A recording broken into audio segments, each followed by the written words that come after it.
Gomenting. Bismillahirrahmanirrahim. Assalamualaikum warahmatullahi wabarakatuh. Pada materi kali ini, saya akan menjelaskan mengenai sistem manajemen basis data pada bab 6. Pokok bahasan yang pertama, kita akan membahas mengenai organisasi data. Yang kedua, ada struktur basis data. Yang ketiga, ada contoh basis data relasional. Yang keempat, ada membuat basis data. Yang kelima, ada menggunakan basis data. Yang keenam, personal basis data. Dan yang terakhir, ada menempatkan sistem manajemen basis data dalam perspektif. Bahasan pertama adalah organisasi data. Nah, jadi komputer pada awalnya digunakan untuk memecahkan masalah-masalah yang membutuhkan kalkulasi angka yang rumit dan membosankan. Masalah ini membutuhkan sedikit input dan output. Yang pertama itu ada hierarki. Nah, pada hierarki ini, data bisnis secara tradisional telah diorganisasikan ke dalam suatu hierarki field data yang bergabung untuk membentuk record dalam membentuk file. File data adalah unit data terkecil yang mencerminkan jumlah data terkecil yang akan ditarik dari komputer pada satu waktu. Lalu ada record. Nah, record adalah suatu koleksi file data yang berhubungan. File adalah koleksi record yang saling berhubungan. Lalu yang kedua, ada spreadsheet sebagai basis data. Sederhana. Tabel yang berisi baris dan kolom dapat disajikan dalam satu spreadsheet karena banyak pengguna yang telah menanganinya. Ia dapat digunakan untuk memperkenalkan konsep-konsep basis data. Selanjutnya ada fields. Merupakan suatu tabel yang tidak memiliki kolom-kolom yang berulang. Kolom-kolom yang berulang melanggar persyaratan bagi file-file. Alasannya ya karena komputer membaca file-file data dari suatu record secara berurutan. Alasan kedua untuk file data adalah bahwa ia memungkinkan struktur basis data relasional untuk dinormalisasi. Lalu ada field weight kunci yang keempat. Satu atau kombinasi field weight yang berisi satu nilai yang secara unik mengidentifikasi masing-masing record di dalam tabel. Artinya bahwa setiap baris dalam tabel akan teridentifikasi secara unik. Satu field dalam banyak kasus dapat menjadi kunci dalam suatu tabel. Lalu ada tabel-tabel yang berhubungan. Tabel-tabel tersebut berbagi satu field yang sama seperti kode. Dan nilai field kode menentukan baris-baris mana di dalam tabel yang tergabung secara logis. Jadi, apa sih yang dimaksud dengan struktur basis data? Nah, struktur basis data yang kita ketahui adalah cara data diorganisasi agar pemrosesan data menjadi lebih efisien. Struktur ini kemudian diimplementasikan melalui suatu sistem manajemen basis data. Sistem manajemen basis data di BMS adalah suatu aplikasi lunak yang menyimpan struktur basis data dia itu sendiri. Dan selanjutnya ada struktur basis data. Nah, struktur basis data selanjutnya ini ada 3 kategori. Yang pertama ada struktur basis data hierarki. Yang kedua ada struktur basis data jaringan, dan yang terakhir ada struktur basis data relasional. Nah, untuk struktur basis data hierarki, struktur hierarki ini dibentuk oleh kelompok-kelompok data, subkelompok dan beberapa subkelompok lagi. Lalu yang kedua, ada struktur basis data jaringan. Nah, dikembangkan untuk memungkinkan penarikan record-record tertentu. Ini memungkinkan satu record tertentu menunjuk pada semua record lainnya di dalam baris data. Untuk selanjutnya, struktur basis data relasional itu konsep dari suatu basis data yang terdiri atas tabel-tabel yang dimana relasi terbentuk secara implisit dengan mencocokkan nilai-nilai dalam field data yang sama, akan mudah dipergunakan dan dipahami. Selanjutnya adalah contoh basis data relasional. Nah, contoh-contoh ini akan memberikan latar belakang untuk konsep-konsep basis data. Nah, lalu untuk basis data jadwal. Nah, ini merupakan sebuah contoh basis data di mana basis data ini dibuat dengan menggunakan piranti lunak sistem manajemen basis data Microsoft Access. Namun implementasi ini ya akan serupa pada setiap produk basis data relasional lainnya. Konsep basis data, nah suatu urutan-urutan yang logis dan secara intuitif tepat. Meskipun masing-masing record dari basis data tersebut dapat tersebar di dalam banyak file dan terletak di seluruh penjuru ruang penyimpanan. Nah, lalu ada dua sasaran utama dari konsep basis data. Yang pertama ada independensi data.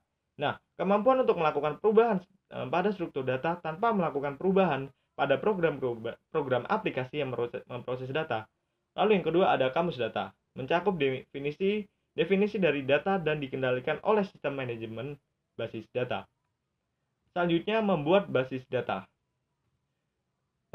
Dalam membuat basis data ada 3, yaitu yang pertama dengan adanya teknik-teknik permodelan data. Nah, permodelan kebutuhan data didukung oleh teknik-teknik yang menguraikan data. bagaimana data diagregatkan ke dalam tabel dan bagaimana tabel dihubungkan satu sama lain. Yang kedua ada diagram relasi entitas. Digunakan untuk menguraikan hubungan antara kumpulan-kumpulan data konseptual sehingga record-record saling terhubung akan dapat digabungkan bersama. Lalu ada diagram kelas. Digunakan untuk menguraikan hubungan data maupun tindakan yang mengoperasikan data di dalam relasi. Lalu ada menentukan kebutuhan data. Dapat mempergunakan dua pendekatan dasar. Jadi dalam menentukan kebutuhan data itu kita menggunakan dua pendekatan. Yang pertama ada pendekatan yang berorientasi pada proses langkah-langkah ini, yaitu yang pertama mendefinisikan masalah, yang kedua mengidentifikasi keputusan yang dibutuhkan, yang ketiga menjabarkan kebutuhan informasi, yang keempat menentukan pemrosesan yang dibutuhkan, dan yang terakhir menentukan spesifikasi kebutuhan data. Lalu yang kedua pendekatan dasarnya adalah pendekatan permodelan perusahaan. Kekuatan pada pendekatan ini adalah bahwa mengambil keuntungan dari sudut pandang sumber data perusahaan yang luas. Selanjutnya adalah diagram relasi entitas. Yang pertama, di samping merupakan contoh model data perusahaan. Model di samping merupakan model di bawah ini merupakan perencanaan strategis untuk sumber daya informasi yang prosesnya dari atas ke bawah. Nah, legenda dapat disimbolkan seperti berikut ini. Nah, menggunakan data yang tersimpan dalam suatu basis data. Ini untuk tabelnya. Jadi yang ini adalah perencanaan strategis untuk sumber daya informasi. Nah, kita membuat suatu model data perusahaan, lalu model data perusahaan, lalu mengembangkan basis selanjutnya ada mengembangkan basis data, dan terakhir mengenai basis data sendiri. Lalu untuk yang kedua ini adalah figur 6.9 entities. Jadi yang ini adalah form, product, employees. Nah, jadi mereka tidak saling berkaitan. Untuk figur 6.10 entities dan relationship ini form dan employee dan form mereka saling berkaitan, saling berhubungan. Jadi mereka memiliki hubungan relasi. Selanjutnya ini adalah diagram kelas. Nah, ini adalah figur 6.13 kelas diagram.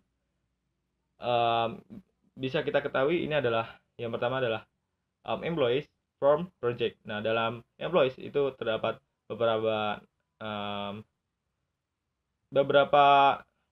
data yang ada di dalam. Mereka saling berhubungan, berhubungan. Jadi mereka memiliki suatu hubungan relasi seperti begitu. Selanjutnya adalah menggunakan basis data. Nah, dalam menggunakan basis data itu terdapat laporan dan formulir. Nah, mayoritas interaksi pengguna dengan basis data adalah melalui laporan dan formulir. Nah, jadi perbedaannya adalah dalam formatnya. Formulir secara tipikal menampilkan rekor saja dalam satu waktu dan tidak memberikan ikhtisar dasar. Yang pertama adalah navigasi formulir, memberikan satu kesempatan untuk menyesuaikan nilai-nilai data pada aplikasi area bisnis tertentu. Yang kedua adalah akurasi. Pengguna dapat melakukan navigasi dari satu record ke record berikutnya dengan mempergunakan basis navigasi yang berada di bagian bawah formulir. Lalu yang ketiga ada konsistensi. Jadi jika seorang pengguna salah memasukkan nilai field, maka artinya record tersebut tidak akan dapat digabungkan ke tabel-tabel lain. Ya, yang keempat ada penyaringan. Jadi pengguna dapat menyaring record yang ingin dilihat dengan menggunakan.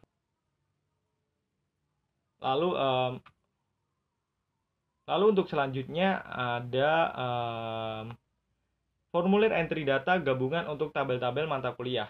Nah, ini adalah figur 6.16 report of department showing cost of work and cost project. Nah, ini adalah contohnya saja dari formulir entry data gabungan untuk tabel-tabel mata kuliah. Bisa dari accounting and finance, internal and business, information system and operation management, dan ya, lalu ada management and marketing. Jadi seperti itu. Selanjutnya ada query. Nah, query di sini apa sih? Jadi apa sih yang dimaksud dengan query? Jadi definisinya adalah suatu permintaan kepada basis data untuk menampilkan record-record yang dipilih. Nah, query pada umumnya itu memiliki field data dalam jumlah terbatas dan kemudian membatasi record-record yang ditampilkan berdasarkan satu kumpulan kriteria tertentu. Nah, ini adalah contoh dari figur 6.15 untuk query. Nah, jadi mereka itu saling berhubungan begitu loh. Jadi contohnya saja ya dari course, kita membuat course nih. Nah, course kita buat ada kode. Nah, kode ini kita hubungkan ke project. Nah, mereka saling berhubungan. Jadi pada query-nya, pada query ini kan mereka saling berhubungan pada ini apa jadi mereka itu menggambarkan bagaimana query dapat dilakukan. Cara format disebut query by example (SBE) karena perangkat lunak DBMS itu memberikan formulir standar yang harus dilengkapi pengguna sehingga sistem dapat mengerjakan query yang benar. Selanjutnya, bahasa query terstruktur. Nah, adalah kode yang digunakan oleh sistem basis data relasional untuk mengerjakan pekerjaan-pekerjaan basis datanya. Nah, ini adalah figur 6.9 6.19 untuk result of query by example. Nah, jadi ini adalah contohnya kodenya, misal MIS 105, terus kita bisa menuliskan deskripsinya information system literary, lalu titelnya homepage development. Jadi kita bisa menuliskan seperti ini. Lalu ada pemrosesan basis data lanjutan, online analytical processing, YOLAP. Jadi ini digunakan untuk mengetahui jumlah dari seluruh nilai untuk entitas-entitas tertentu. Jadi dalam pemrosesan basis data lanjutan itu digunakan untuk kita itu mengetahui itu loh. Jadi mengetahui jumlah data, jumlah nilai dari entitas yang udah kita buat tadi. Selanjutnya adalah personal basis data. Personal basis data. Nah, itu terdapat beberapa personal penting yang berkaitan dengan basis data. Yang pertama adalah administration basis data. Nah, spesialis informasi yang ahli dalam mengembangkan, menyediakan dan mengamankan basis data. Administrator data mengawasi seluruh aktivitas basis data. Lalu yang kedua ada programmer basis data, menunjukkan spesialisasi dan seleksi tingkat tinggi. Mereka seringkali memiliki lebih banyak pengalaman dan pelatihan daripada programmer lain yang dimiliki oleh perusahaan. Lalu untuk administrasi basis data itu tugas-tugasnya tugas-tugasnya itu yang pertama perencanaan basis data, yang kedua implementasi basis data, yang ketiga operasi basis data, yang terakhir keamanan basis data. Lalu yang ketiga ada pengguna akhir. Nah, mereka itu membuat laporan dan formulir, memberikan query kepada bisnis data dan menggunakan jawaban dari pertanyaan basis data terbentuk basis data mereka untuk pengambilan keputusan yang akan mempengaruhi perusahaan dan unsur pokok lingkungannya. Selanjutnya adalah menempatkan sistem manajemen basis data dalam perspektif.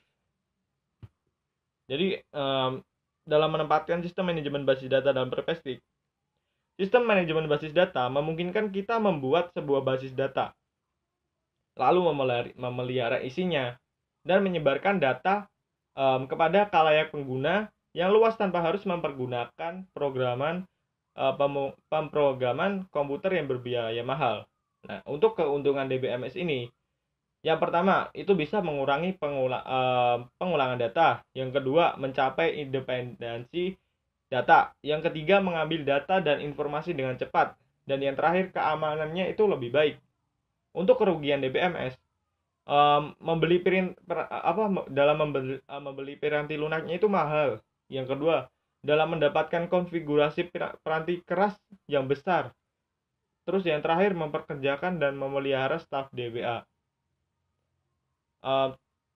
Terima kasih. Sekian, terima kasih. Jika ada salah kata saya mohon maaf. Wassalamualaikum warahmatullahi wabarakatuh.